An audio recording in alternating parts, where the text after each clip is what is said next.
So that means the concerns, there may be that you consider yourself as a kind of the follower acharya of Srila Prabhupada has no substance.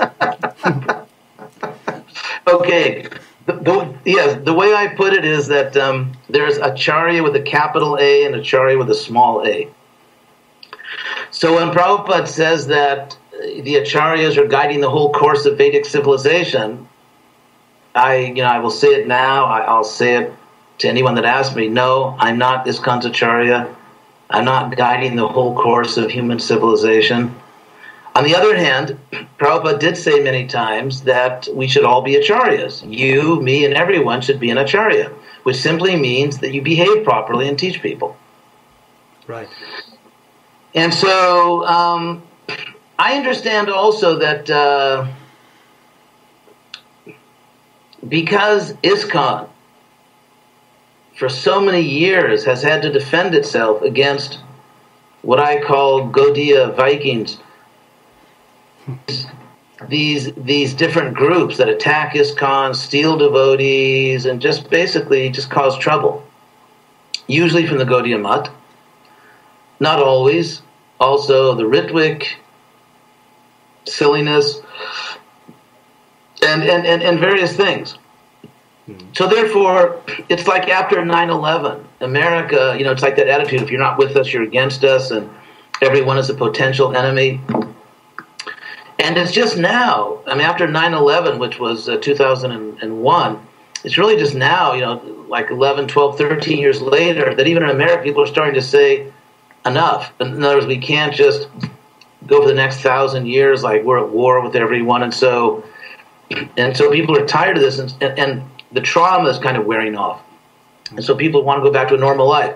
Yes, be vigilant and make sure you listen, to everyone's telephone. But, just kidding. But still, so in the same way, ISKCON has just come out of a period of having to defend itself against real attacks. Mm-hmm. Attacks where so-called acharyas from the Gaudiya Mutt really wanted to steal devotees, take over ISKCON, and there have been so many deviations. So I think it's natural that when a movement faces that and the leaders, you develop a certain mentality. And when someone within ISKCON starts saying something different, oh my God, here it comes again. Yes.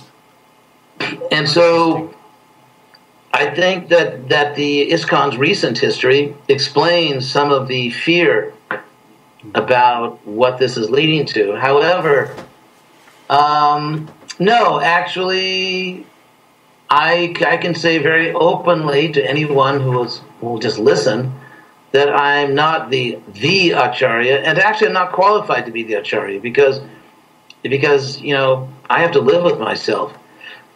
And I know very well that I like Prabhupada, and that I'm not qualified to be the acharya. I know that, and I say it very openly. And frankly, I don't even want the job because there's part of me that too much wants to just go to some nice, quiet, beautiful place and write books. So no, I'm not the acharya, and I don't want to be the acharya. In fact, I always say to devotees around me that my greatest wish is that Krishna West become obsolete, and as soon as possible. In other words, the reason I'm introducing this is because in my own personal relationship with Prabhupada somehow or other trusted me at a certain level.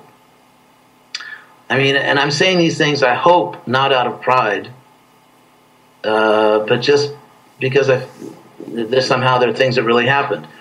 In early 1970, actually about 44 years ago, some devotees told Prabhupada about certain things I was doing, and Prabhupada said, as devotees reported to me, Prabhupada said that this boy has a transcendental brain. And he sent for me. I just received first initiation. Prabhupada sent for me, and he wanted to talk to me. And when I think back in my relationship with Prabhupada, many times he would just sort of confide in me certain things. I mean, most of the most powerful statements that Prabhupada made to me, the ones that really I remember, were not answers to questions I raised. Prabhupada just wanted to tell me something. Mm-hmm. And so in those many experiences with Prabhupada and, you know, private experiences, and not just, I don't claim to have some special knowledge that other people don't have. But in private conversations, Prabhupada really emphasized it. And I know that Prabhupada wanted to transform the world. And, you know, Prabhupada would often, because, again, he was a very sophisticated thinker, he would often say different things. For example, there's what I call cucumberism. You know, cucumber is that vegetable because Prabhupada, it's that, you know, that vegetable is called a cucumber. It's green, shaped like that, mostly water. They put it in salads. Yes. Actually, I'll tell you what it is. I have a dictionary here. Anyway, in Bengali, the word for cucumber and the word for diamond are apparently they're similar words. And so Prabhupada would say that, he would quote this Bengali saying that if there's it's a gurkha. Gurkha. So Prabhupada would say that if you sell a gurkha, cucumber, yes, there are many customers because, especially back then in India, it cost practically nothing, you know. But if you sell a diamond, there are few customers, and you can't expect a lot of people to take to Krishna consciousness. Now, Prabhupada really didn't speak that way to me. Prabhupada every day was getting letters from his spiritual children who were discouraged because he had sent them out to the far corners of the world, and they would write and say, I'm discouraged, people aren't coming, we're not making devotees. So Prabhupada every day had to deal with discouraged spiritual children. Yes. And so as a loving father, he would encourage them. And he would say that you can't expect so many people to come, this is the diamond, just chant Hare Krishna and keep preaching. But with me, Prabhupada really didn't speak that way. Because I think because his real wish, I mean, he told me, basically we have to change the world. And again, he didn't only tell me, it's not some secret information I received. He told everyone, but with me personally, he often emphasized that. One time he said to me, what is the use of your being American if you don't do something wonderful? So, therefore, because my body is getting older, which of course you could never guess by looking at me, but anyway, that's a joke. Because my body is getting older, and Prabhupada did not only, those instructions not only entered my ears, but my heart. And how should I put it?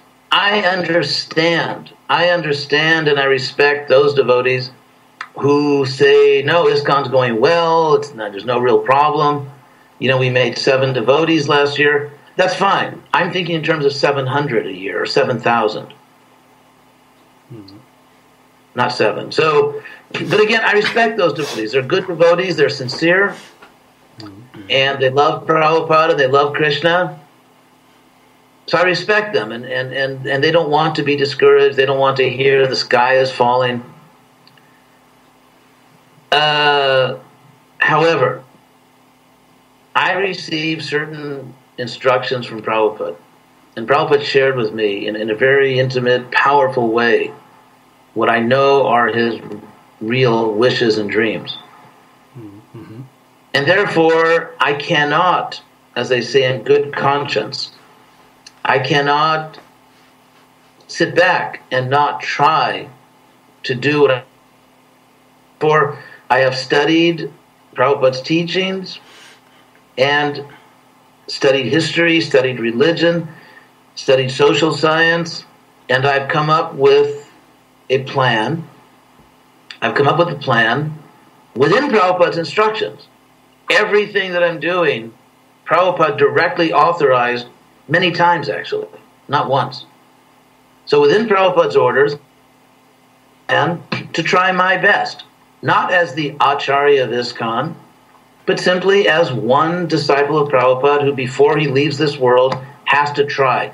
It's very important to me. When I leave this world, I have to be able to say to Prabhupada, I tried my best. Okay.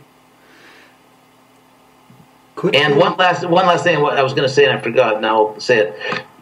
Giriraj Swami, my dear godbrother, told me a story. Actually told me many times, because I wanted to make sure I didn't miss it.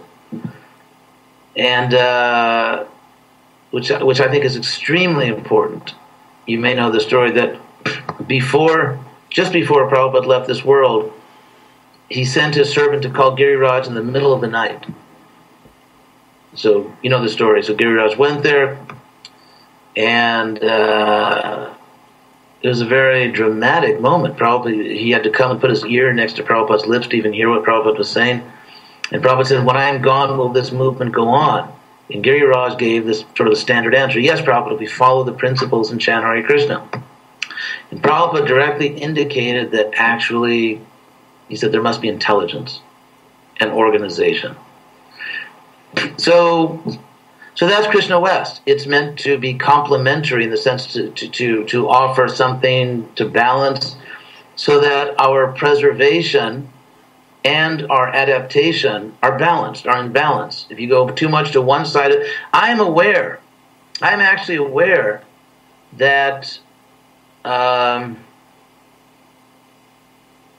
my own debt to those who focus more on preservation.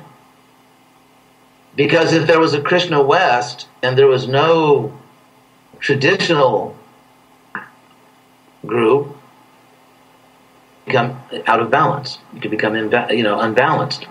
Okay. And so I'm not fighting against the traditional way. I'm actually grateful for it, because I think it's a beautiful thing to preserve our tradition.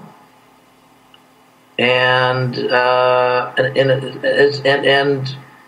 it's good. I think it's like Heraclitus. I give this example of Heraclitus, the pre-Socratic philosopher, Greek philosopher, who said that if you look at a bow, like bow and arrows, that the bow, when it's strung, it appears to be at rest, but actually there's a constant tension between the two ends of the bow, and that tension is what gives the bow power.